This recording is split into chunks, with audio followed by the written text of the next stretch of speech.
Traders, what is going on? Excited you guys are here today. I wanted to have another heart on heart with you guys. Just kind of going back to, I need to be honest with you. Just want to say thank you to you guys. Just thank you. A lot of you have been subscribers for a while, but you just never really comment on the videos. You're the silent heroes, as they call them. You guys are killing it. You're learning a lot. You're trading well, but just don't talk a lot, and that's how I was too. But I really just want to come out and say thank you guys. And the reason I had posted that video to begin with is just maybe the place I'm at in my life in this trading career. You know, I knew I would be where I am, and that's never surprised me, but I didn't know how my environment would change, if that makes sense.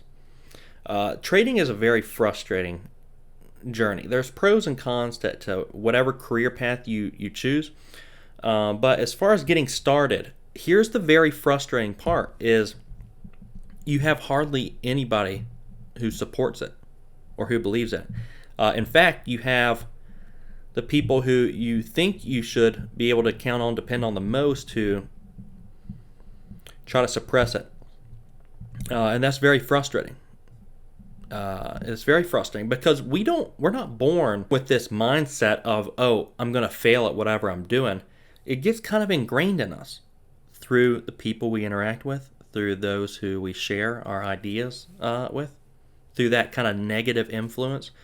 So I kind of made up my mind, I'm only going to surround myself with positive energy, with encouragement, because this is what I'm doing. And this is it. This is what I'm doing. And it's really had me thinking, just with my son, for instance. When he grows on up and he wants to do something crazy like I did, want to become a trader, if he wants to do something else that I may think is crazy, I've made it up in my mind that I'm going to support and encourage whatever he wants to do. Because you can make it work. Think of all the people out there that had the stupidest ideas but made it work. Howard Schultz, Starbucks. He got, denied so many times, hundreds. It's a pretty cool story. And finally had his breakthrough. And he's worth quite a bit of money now. Just coffee. Quarterbacks with football, all they do is throw a ball, making millions and millions of dollars. Just be good, be the best at whatever you're going to be. And you got it. You're going to succeed. You'll do well at it. Even if I don't understand it. That's something I really want to do. I want to support that. Support your dream. Because most people end up just working a job they hate. And that salary is just a bribe to make you forget your dreams. And something that's a foreign idea to me. Because I've been doing what I wanted to do for 7-8 years now, ever since I really started working. I've always woke up and done what I've wanted to do. So it's a foreign idea for me when people wake up and hate what they do. I don't understand it. I would never create a life that forces and enslaves me to work a job that I hate. If you wake up and you hate what you do, you're not doing the right thing. I mean, you're not where you're supposed to be. And this doesn't mean that someone else is better because they're happy when they wake up and get to do what they do. You got to be mindful and careful not to envy other people. I mean, they're doing what they're supposed to do. God's got something for you. He's got something for everybody. Not everyone has figured that out yet, though. Trading, this is what I wanted to do. I've woken up and traded every single day since I found out about it for nearly 4.5 years now. And for me, money has never really been the reason I trade. Money's just a byproduct, and I'm very thankful for my wife as far as this goes, because when I first started trading, I was not only not making money, but I was losing money. And she was encouraging and supportive along the way. No matter what, she believed in me. And this year I'm going to be making the most I ever have. But I don't care. That's not. Thankfully, she's very supportive, and we don't really care about the money that much. We just want to do what we enjoy doing. What's the point of doing something you hate? It's very important to create a life around what you love, not doing something you hate and then creating a life around that. It's backwards. And so money's just a byproduct of doing something I love to do. And it took a while to start making money with it, but everyone's going to have their breakthrough moments. It's very important to continue down the road, the journey. You're going to fail. We just mentioned many different scenarios of people failing. Edison with the light bulb. He failed 1,000 times, right? Or he discovered 1,000 ways not to create the light bulb. See, in trading, you got to figure out how not to trade in order to find out how to trade. That may involve failing. You may fail with day trading, but the important thing is don't fail to try. And so maybe that's what it is, just a culmination of things. You're just feeling guilty because, I get to do what I love to do. I'm making money at it.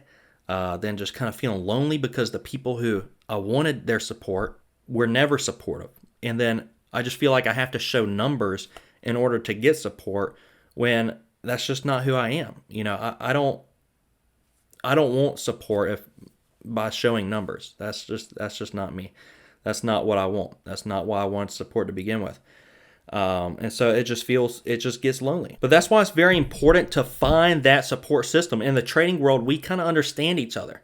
And so you find a lot of support in the trading world.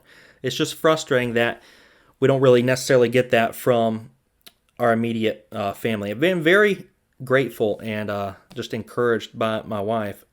A few years ago, I nearly lost pretty much everything we had.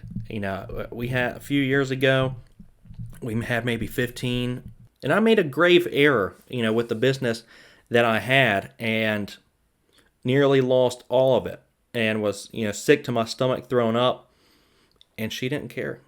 She was talking to people who said, "Oh my word, I killed my husband." And she was like, "It's just money, It's just numbers on a screen. That's all it is." And it's very frustrating how idolized those numbers are and how that's the only way to get, appreciation, respect, that sort of thing. So it's something I just don't even like talking about. So that's pretty much the reality of it for me. I think that's just how I was feeling. It's just a lonely and depressive place to be when you start getting somewhere. It's the journey that's exciting, and that's the fun part. And then you start doing very well, then you got nobody to share it with because nobody was there to begin with. But guys, find you a solid group to be around for encouragement, no matter what crazy idea you have. If trading's not even what you're supposed to do, find what you're supposed to do and find that encouragement, that positivity. Surround yourself with it. It is going to make a huge difference. My love language, if you guys know The Love Languages by Gary Chapman, is words of affirmation. If somebody who I can confide in brings negativity into the conversation, it could deflate my ego. It really could deflate it and then kind of tear those dreams apart. I know a lot of guys out there it would. Somebody you love just tearing your dreams apart. So just make sure you're very careful who you talk to about what you're doing. Guys, that's going to wrap up the video. Love you guys. Thanks for watching this video. Hit the subscribe button if you haven't already. We're always doing day trading, real talk, and day trading videos. Love you guys. Hit that like button. We'll see you all next time.